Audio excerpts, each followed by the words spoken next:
మన తరువాతి ప్రవచనము శ్రీ విద్యాసాగర్ గారు. వీరు కూడా ఈరోజు సద్దర్శనం అనే అంటే ఉన్నది నలుబది అని కావ్యకంఠ గణపతి ముని రచించిన శ్లోకాల మీద వివరిస్తారు. నమస్కారం విద్యాసాగర్ గారు, మీకు హార్దిక స్వాగతము.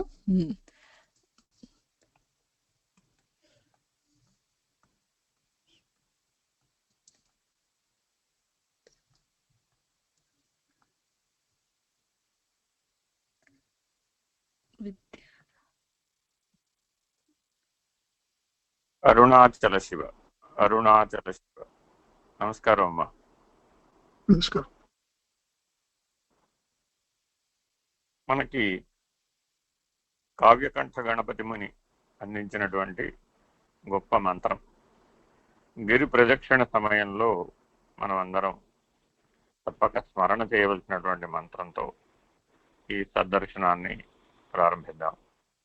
నమస్కందాయ విద్మహే ఋషి సాక్షాత్ ధీమహి తన్నో రమణ ప్రచోదయాత్ అనేటటువంటి ఋషి గాయత్రి యొక్క ద్రష్ట గణపతి ముని ఈ మంత్రాన్ని గిరి ప్రదక్షిణ సమయంలో తప్పక అనుసంధానం చేయాలి అనే సంప్రదాయం అరుణాచలేశ్వర క్షేత్రంలో మనకు అందుబాటులో ఉంది.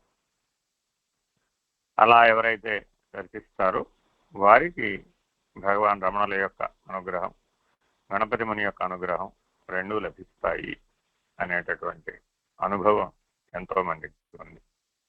ఓం నమ స్కందాయ విద్మహే ఋషి సాక్షాత్ ధీమహి తన్నో రమణ ప్రచోదయాత్. చాలా ఉత్తమమైనటువంటి గాయత్రి మంత్రం అనుష్ఠుప్ ఛందస్సులో వ్రాయబడింది. మనం సద్దర్శనం అనే గ్రంథంలోకి భగవాన్ రమణుల యొక్క యథాతథ స్థితిని వాగ్ రూపంలో వారి హృదయంలో ఉన్నటువంటి గణపతి ముని అందించినటువంటి గ్రంథరాజం సద్దర్శనం. సాధారణంగా గురువు యొక్క స్థితిని వర్ణించడం చాలా చాలా కష్టమైన పని, కానీ గణపతి ముని ఆ పనికి పూనుకున్నారు ఈ ఉన్నది నలుబది ద్వారా. కేవలం భగవాన్ రమణుల యొక్క స్వస్థితిని మౌన వ్యాఖ్యని వాగ్ రూపంలో తెలియజేయడం అత్యంత కష్టసాధ్యమైనటువంటి ప్రయత్నం. ఎందుకనంటే మౌన వ్యాఖ్య ప్రకటిత పరబ్రహ్మతత్వం యువానం వశిష్ఠాం దేవ సదృశిగణై ఆవృతం బ్రహ్మనిష్టై ఆచార్యేంద్రం కరకలిత చిన్ముద్రమానంద రూపం స్వాత్మారామం ముజిత వదనం అని దక్షిణామూర్తి యొక్క స్థితిని శంకర భగవత్పాదులు అందించారు. తన చుట్టూ ఉన్నటువంటి బ్రహ్మర్షులైనటువంటి వాళ్ళ యొక్క అంతరంగాన్ని ఎరిగి వారి హృదయంలో పరబ్రహ్మము యొక్క స్థితిని సూచన మాత్రంగా మౌనంతో తెలియజెప్పే విధానానికి, అంటే గురువు గారి మౌనాన్ని గురువు గారి మౌన స్థితిలోనే, శిష్యుడు గురువు గారి హృదయంలోనే ఉండి గురు శిష్య అభేద స్థితిగా ఉండి ఈ మౌన వ్యాఖ్యని మనం గ్రహించవలను. చాలా చాలా ముఖ్యం. సాధనలో అతి ముఖ్యమైన అంశం గమనించడం, గుర్తించడం, గ్రహించడం. ఇది బుద్ధితో చేసేటటువంటి ముఖ్యమైనటువంటి సాధన. అంటే ఎవరైనా సరే బుద్ధి వికాసం ఉన్నటువంటి వాళ్ళందరూ తప్పక చేయవలసిన సాధన గమనించడం, గుర్తించడం, గ్రహించడం. మౌన వ్యాఖ్యని గమనించడానికి వీలు కాదు, గుర్తించడానికి వీలు కాదు, గ్రహించడానికి మాత్రం వీలు. అందుకని దీనిని సూచన అంటారు. ఈ సూచన వాక్యాలను ఒక దగ్గర ఏర్చి కూర్చారు, 40 సూచన వాక్యాలు. ఇది చాలా చాలా ముఖ్యం. కేవలం మానసిక మౌనం ఉన్నటువంటి వాళ్ళు మాత్రమే ఈశ్వరీయ మౌన స్థితిలో ఉన్నటువంటి పరబ్రహ్మ స్థితిని, భగవాన్ రమణుల యొక్క స్థితిని, సహజ నిర్వికల్ప సమాధి నిష్ఠ యందున్నటువంటి పరబ్రహ్మ స్థితిని గ్రహించడానికి వీలవుతుంది. కాబట్టి సద్దర్శనం సల్లక్షణాలు కలవారికే. అర్హత సల్లక్షణాలు ఉండాలి, కనీసం మానసిక మౌనం ఉండాలి. దీనికి ఒక పారంపరికమైనటువంటి నియమం కూడా ఉంది. అంటే ఆశ్రయించిన వాళ్ళు ఎవరో ఒకరు గనక లేకపోతే, అంటే గురు శిష్య న్యాయం కాకపోతే ఈ సద్దర్శనాన్ని బోధించాలన్న వీలు కాదు, అందించాలన్న వీలు కాదు, గ్రహించాలన్న వీలు కాదు. కాబట్టి గురు శిష్య న్యాయంలో 3 అంశాలు ఉంటాయి: బోధించడం, అందించడం, గ్రహించడం. ఈనాటి నుంచి మనం బోధించే ప్రయత్నం ప్రారంభిస్తాం. ఇందులో వినేవాళ్ళు ఇప్పుడు ఏదో 70 మంది ఉన్నట్టున్నారు. ఈ 70 మందిలో ఎవరు అందుకుంటారో వారందరూ భగవాన్ రమణుల యొక్క అనుగ్రహాన్ని పొందిన వారవుతారు. ఎవరైతే గ్రహిస్తారో వారు సాక్షాత్ బంధరాహిత్యం, జీవన్ముక్తావస్థని, జన్మరాహిత్య స్థితిని కూడా పొందే అవకాశం ఉంది. కాబట్టి ఈ ఉపోద్ఘాతంతో మనం సద్దర్శనాన్ని ప్రారంభిద్దాం. మొదటి శ్లోకం చదువుతారా? ఎవరైనా చూపిస్తారా?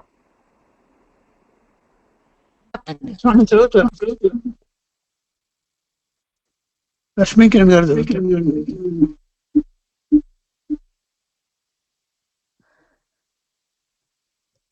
సత్ప్రత్యయా కిం ను విహాయ సంతం హృద్యేష చింతారహితో హృదాఖ్యః కథం స్మరామస్తమమేయమేకం తస్య స్మృతిః తత్ర దృఢైవ నిష్ఠా.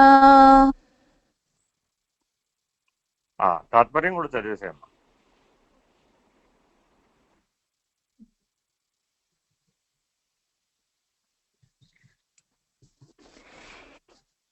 ఏదేని ఒక సద్రూపమైన భావము లేకుండా ఉన్నది అని భావములుండవు. ఈ సద్రూపమైన భావము దహరము అను పేరుగల హృదయ పునరీకమునందు హృదయము అను పేరుగలదై అంతఃకరణ ప్రవృత్తి రహితమై ప్రకాశించుచున్నది. మనసు కంటే సూక్ష్మమై పరిమితి రహితమై ఏకమైన ఆ సద్రూప భావమును స్మరించుటెట్లు? ఆ సద్రూప భావమునందు దృఢమైన నిష్ఠయే, నిరంతరమైన ఉనికియే ఆ సద్రూప భావం యొక్క స్మరణమగును. ఈ మొట్టమొదటి మంగళాచరణం అంటారు. అంటే ఏదైనా ఒక గ్రంథరాజాన్ని ప్రారంభించే ముందు మహానుభావులైనటువంటి వాళ్ళు, అందులో గణపతి ముని, ఈ మంగళాచరణంతో ప్రారంభించారు. అంటే ఇది అనేక భాషలలో మనకి అందుబాటులో ఉంది. తెలుగు, తమిళం, చాలా భాషలు, ఇంగ్లీష్లో కూడా అందుబాటులో. అయితే ఏ భాష అయినప్పటికీ హృదయ భాష గనక తెలియకపోయినట్లయితే ఈ సద్దర్శనాన్ని పొందడానికి వీలు కాదు. ఇది ముఖ్యమైనటువంటి. ఈ మంగళాచరణంలో చాలా ముఖ్యమైనటువంటి 2 పదాలు ఉన్నాయి. హృదాఖ్య, దృఢైవ నిష్ఠ. అలాగే ఎక్కడ వెతకాలి అంటే హృద్వేష, వెరీ వెరీ ఇంపార్టెంట్. ఇవి ఎందుకు హృదయాన్ని తెలుసుకోవాలి మానవుడు సాధనలో అనే దాని యొక్క ప్రాధాన్యతను తెలియజేస్తారు. భగవాన్ రమణులు ప్రతి ఒక్కరిని తమ తమ హృదయాన్ని వెతకమన్నారు. ఆ హృదయంలో వెలుగుతున్నటువంటి చైతన్య జ్యోతిని దర్శించమన్నారు. ఆ చైతన్య జ్యోతికి నాకు భేదం లేదు అనేటటువంటి అనన్య సిద్ధిని, జ్ఞాన సిద్ధిని చాలా జాగ్రత్తగా గమనిస్తే, ఎవరో అన్మ్యూట్ అయ్యారండి, జాగ్రత్తగా గమనిస్తే ప్రాణ మనస్సుల యొక్క మూలం ఈ హృదయంలో ఉంది అని ఉపనిషత్ దర్శనం. శంకర భగవత్పాదుల యొక్క యోగ తారావళి యొక్క సారాంశం అంతా హృదయమే. ఆ హృదయం చేరిన వాళ్లే యోగులవుతారు. ఈ హృదయ స్థితిలో ఉన్నటువంటి వాళ్లే యోగులవుతారు. ఈ హృదయ స్థితిలో స్వాత్మ దర్శనాన్ని పొందినటువంటి వాళ్లే జ్ఞానులవుతారు. హృదయం అనేది తెలియబడకపోతే అతడు భోగి మాత్రమే. కేవలం భోగ జీవనంతో, క్షుత్పిపాసాలస్య నిద్ర తమసాదులతో జీవితాన్ని గడుపుతూ ఉన్నటువంటి వాడే. కాబట్టి మానవుడు నిరంతరాయంగా రోజంతా 24 గంటలు మెలకువ, కళ, నిద్ర, శ్వాస ఉన్నంత వరకు మనసు పనిచేసినంత వరకు తప్పక చేయవలసిన సాధన హృదయం ఎక్కడా? చాలా చాలా ముఖ్యమైనటువంటి ప్రశ్న ఇది. దీన్ని కనిపెట్టాలి. ఇది ఎవరికి వాళ్లే కనిపెట్టాలి. అలా ఎవరైతే కనిపెట్టారో వాళ్ళు సహాయం చేయగలుగుతారు. అలా ఎవరైతే హృదయ స్థానంలో ఉండి సాక్షాత్కారాన్ని పొందారో, ఆ సాక్షాత్కార స్థితిలో ఉన్నారో, స్వయం అయ్యారో, వాళ్ళు తరింపజేయగలుగుతారు. చాలా జాగ్రత్తగా. అందుకని మొదటి మాటే సత్ప్రత్యయ. అంటే మానవ జీవితం అంతా ప్రత్యయాలతో నిండి ఉన్నదట. జ్ఞ అనేటటువంటిది మూలధాతువు, దానికి ఒక ప్రత్యయం జోడించాం, ప్రజ్ఞ. అదే జ్ఞ అనేటటువంటి ధాతువుకి ఆ అనే ప్రత్యయం జోడించాం, అప్పుడు అజ్ఞ అయింది. అజ్ఞ అంటే తెలియదు, ప్రజ్ఞ అంటే విశేషంగా తెలుసు. ఈ అజ్ఞ అన్న స్థితి హృదయం తెలియకపోవడమే. ఆ ప్రజ్ఞ అన్న స్థితి హృదయం ఎరిగిన వారికి మాత్రమే, హృదయంలో ఉన్నటువంటి స్వాత్మస్వరూపాన్ని గ్రహించిన వారికి మాత్రమే, గుర్తించిన వారికి మాత్రమే, గమనించిన వారికి మాత్రమే. కాబట్టి ఈ హృదయ స్థానాన్ని గమనించాలన్నా, గుర్తించాలన్నా, గ్రహించాలన్నా మానవుడు తనకు అడ్డుగా ఉన్నటువంటి ఒక తెర తొలగించుకోవాలి. తనను తానే గుర్తించడానికి, తనను తానే గ్రహించడానికి, తనను తానే గమనించడానికి ఈ వృత్తి అనే తెర అడ్డుగా ఉన్నది. వృత్తి అన్న తెర తాను సృష్టించుకున్నదే, మరెవరో సృష్టించుకున్నది కాదు. పరమహంస అంటారు, నీళ్లలో నాచు పుడుతుంది, ఎక్కడి నుంచో తెచ్చి ఎవరు వేయరు. ఆ నాచు ఎంత బలంగా పెరిగిందయ్యా అంటే నీళ్లు కనబడనంతగా పెరిగింది. మరి నీళ్లు కనబడాలంటే ఏం చేయాలి? నాచును అటు ఇటు పక్కకి తొలగించాలట. తొలగిస్తే యథార్థంగా ఆధారమైనటువంటి నీళ్లు వెంటనే కనబడతాయి. నీళ్లు నాచు ఒక దగ్గరే ఉన్నాయి. అలాగే మన హృదయాన్ని ఆవరించి వృత్తి ఉన్నది. ఆ వృత్తి అనేటటువంటి నాచుని గనక మనం అటు ఇటు తొలగించినట్లయితే దాని కింద ఆధారమై ఉన్నటువంటి హృదయ స్థానాన్ని ప్రతి ఒక్కరు గుర్తించవచ్చు. అయితే ఈ జ్ఞ అనే ధాతువు అజ్ఞ, ప్రజ్ఞ, విజ్ఞ, సుజ్ఞ అనే ప్రత్యయ భేదం చేత సత్ దర్శనాన్ని పొందుతోంది. ఇదే సత్ప్రత్యయ అన్న ప్రథమ పదం యొక్క లక్షణం. లక్షణ పద్ధతిగా వెళ్ళేటటువంటి వాళ్ళు, లక్షణ పద్ధతిగా నిర్ణయం పొందేటటువంటి వాళ్లకు మాత్రమే ఈ సద్దర్శనం ఉపయోగపడుతుంది. వ్యవహార సూత్రాల మీద, వ్యావహారిక జీవనం మీద దృష్టి పెట్టేటటువంటి వాళ్లకు ఇది ఉపయోగపడదు. కేవలం అంతర్ముఖ సాక్షిత్వం, కేవలము బహిర్ముఖం అంతర్ముఖం అనే భేదాన్ని తొలగించేటటువంటి సర్వవ్యాపకత్వాన్ని, సర్వసాక్షిత్వాన్ని, సర్వ లక్షణ లక్షిత్వాన్ని, సర్వేశ్వరత్వాన్ని జాగ్రత్తగా సూచన ద్వారా అందించేదేదో అది సద్దర్శనం. అది ఈ మాటలో ఇమిడ్చారు, సత్ప్రత్యయ. Very very important. కిం ను విహాయ, కిం అన్న శబ్దం వేసేసారండి వెంటనే. కిం ఏం తెలుసుకోవాలి? సరే, అది ఎప్పుడూ ఉన్నది. ఆ సత్ అనేటటువంటిది దేశం లేదు, కాలం లేదు, దానికి ఏ రకం దేశ కాల వస్తు క్రియా నటనలు లేవు. దానికి 5 లక్షణాలు లేవు. దేశ కాల వస్తు క్రియా నటన, ఈ 5 లక్షణాలు ఉన్నది వృత్తి. చాలా జాగ్రత్తగా ఈ విధానాన్ని గనక తెలుసుకున్నట్లయితే, ఈ 5 లక్షణాలను గనక మనం నాచును తొలగించినట్లుగా అటు ఇటు తోసేస్తే, ఆ వృత్తిని తోసేస్తే యథాతథంగా ప్రకాశ రూపంలో హృదయం, హృదయాంతర్గతమైనటువంటి ఆత్మజ్యోతి ఎవరికి వారికి స్వాత్మ రూపం బోధపడుతుంది, దర్శించబడుతుంది, గ్రహించబడుతుంది. చాలా చాలా ముఖ్యమైన బోధ జరగాలి, అంతర్ముఖమైన బోధ జరగాలి, హృదయ స్థానం నుంచి బోధ జరగాలి. అందుకని భగవాన్ రమణులు ఏమంటారంటే, నాయన గురువు గారు ఎక్కడా అని వెతకక్కర్లేదు, నీ హృదయంలోనే ఉన్నాడు. నీ హృదయ స్థానమే గురుపీఠం, నీ హృదయ స్థానమే గురు చరణాలకు పీఠం. అక్కడ వెతకాలి అంటారు. ఆ త్రిప్పి అహంతను లోగా తిప్పాలి. ఆ లోపలికి తిప్పడం అనేది ప్రతి ఒక్కరూ నేర్చుకోవాలి. ఆ నేర్చుకోవడమే చాలా చాలా ముఖ్యం. అలా ఎవరైతే తిప్పగలిగారో వాళ్ళు తమ యొక్క నిజాహమును గుర్తించగలిగారు. నిజాహం అంటే సత్య నేను.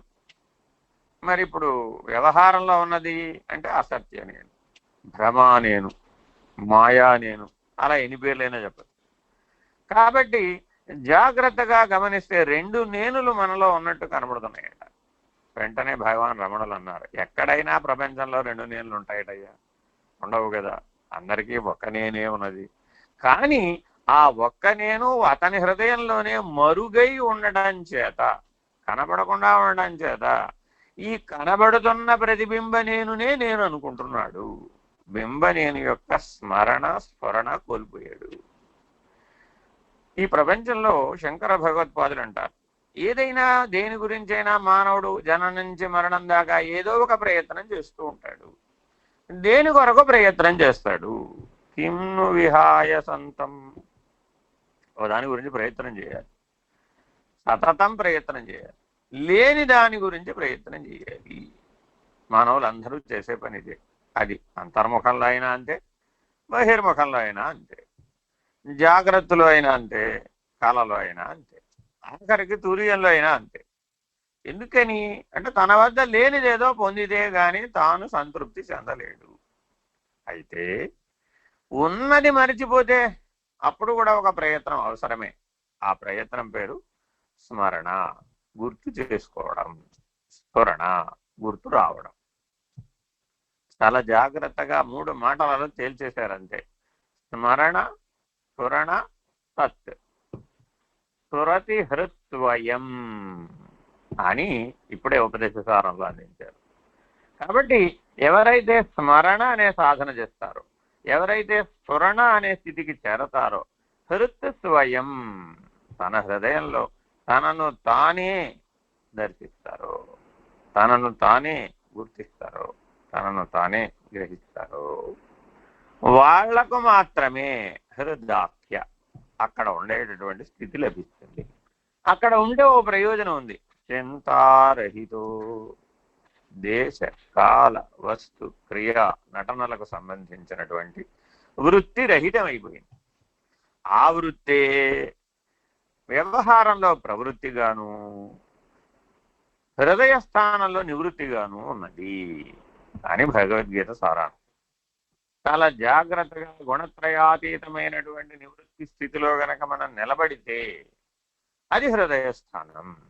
అక్కడ ఏ ప్రవృత్తి లేదు, అసలు వృత్తే లేదు. కాబట్టి వృత్తయస్త్వహం, ఆ వృత్తికి మూలం ఏమిటయ్యా అంటే నేను.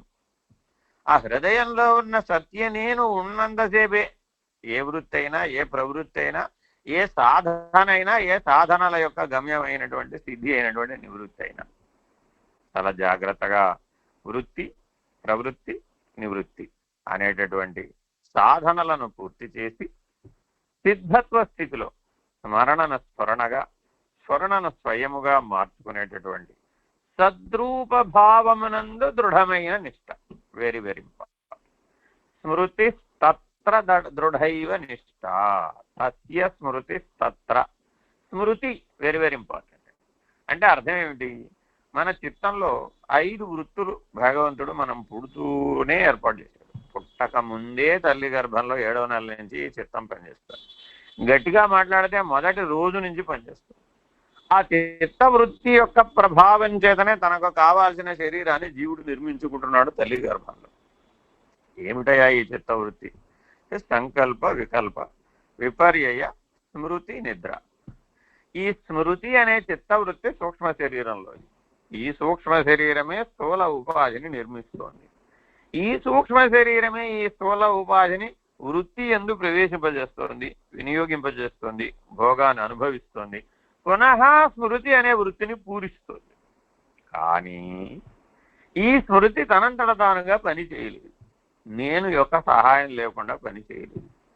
నీళ్లు పోయకపోతే ఒక చెట్టు తనంతట తానుగా ఎలా చనిపోతుందో, ఒక మొక్క ఎలా చనిపోతుందో, ఉపయోగించకపోతే ఏ అవయవమైనా ఎలాగైతే వ్యవహార విహీనం అయిపోతుందో, అలాగే ఈ స్మృతి నివృత్తి స్థితిలో కనుక ఎవరైతే ఉంచుతారో వాళ్ళలో వృత్తి రహిత స్థితి, వృత్తి శూన్య స్థితి ఏర్పడుతుంది. Very very important. ఇటువంటి స్థితికి ఎవరైతే చేరారో ఆ స్మృతి తత్ర దృఢైవ నిష్ఠ, ఈ స్మృతిని ఎప్పుడూ కూడా నిద్ర అనేటటువంటి తెరను దాటించి తురియ నిష్ఠ అనేటటువంటి స్వాత్మారామ స్థితి యందు, స్వయం జ్యోతి స్థితి యందు నిలుపుకోవడమే సాధన, నిలుపుకోవడమే ధ్యానం, నిలబడమే సమాధి. అట్టి దర్శనమే సాక్షాత్కారం. ఆ దర్శన స్థితిలో ఉండడమే స్వరూప జ్ఞానం. ఆ జ్ఞానమే బంధరహితం, నిత్యముక్తి. అటువంటి సద్దర్శనాన్ని మనం భవిష్యత్తు వారాలలో పూర్ణంగా తెలుసుకునే ప్రయత్నం చేద్దాం. ఈ అవకాశం ఇచ్చినందుకు ధన్యవాదాలు. అరుణాచల శివ, అరుణాచల శివ, అరుణాచల శివ. నమస్కందాయ విద్మహే తన్నో రమణ ప్రచోదయాత్. ధన్యవాదాలండి విద్యాసాగర్ స్వామి గారు. మీరు చక్కగా ఒకటో శ్లోకం నుంచి మొదలుపెట్టి వివరించారు ఉన్నది నలుగురి గురించి. భగవాన్ యొక్క ఆశీస్సులు ఎల్లప్పుడూ మీ మీద, మీ కుటుంబం మీద ఉండగా కానీ ప్రార్థిస్తున్నాం. తర్వాత ఒక చిన్న ప్రకటన. ఈ రోజు నుంచి విద్యాసాగర్ గారు ఉన్నది నలుబరి మొదలుపెట్టి ఒక్కోసారి ఒక్కో శ్లోకం చొప్పున వరుసగా సీరియస్ గా చెప్తారు. ఇది అందరూ ఈ అవకాశాన్ని సద్వినియోగం చేసుకోవాలని ప్రార్థన. మరొక్కసారి ధన్యవాదాలు. నమస్కారం. లక్ష్మీ కిరణ్.